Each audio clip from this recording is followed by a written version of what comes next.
সে যদি বেকারগ্রস্ত হয় তাকে কাউন্সিলিং করা হোক, সে কেন এটা করেছে, তার এটার পিছনের উদ্দেশ্য কি, এটা জানাটা আমি মনে করি খুবই জরুরি। বাট ভার্সিটি থেকে এই ধরনের উদ্যোগ নেওয়া হচ্ছে, এটার জন্য আমি খুবই আনন্দিত।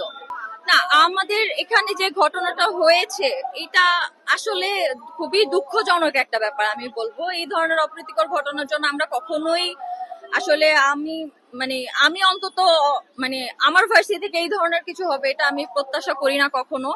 আর তাছাড়া আসলে এটা ভার্সিটির কোনো, আমি দেখি যে ভার্সিটির কোনো এখানে ব্যাপার না, এখানে ব্যাপারটা হচ্ছে একটা পার্সন, একটা মানুষ, সে কিভাবে এটা তার গাইডলাইন কিভাবে গেছে, তার প্যারেন্টিং কিভাবে গেছে, তাছাড়া সে কাদের সাথে কাদের দ্বারা ইনফ্লুয়েন্স হচ্ছে, কাদের সাথে মিশতেছে, আমাদের সারাউন্ডিংস অল ওভার মিলিয়ে আমি মনে করি যে সবার একটা ওইভাবে করে গাইডলাইন দরকার।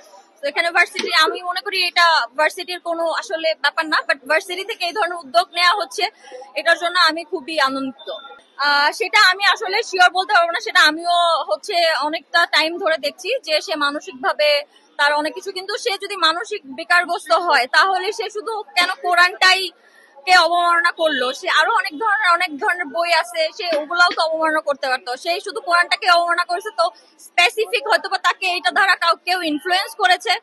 আর আসলে এখন অনেক কিছুই হতে পারে, আমরা কিছু বলতে পারতেছি না, বাট আমি মনে করব যে তার যথারীত তারকে ইয়া করা হোক, যে তার মানসিক, সে যদি বেকারগ্রস্ত হয় তাকে কাউন্সিলিং করা হোক, সে কেন এটা করেছে, তার এটার পিছনের উদ্দেশ্য কি, এটা জানাটা আমি মনে করি খুবই জরুরি।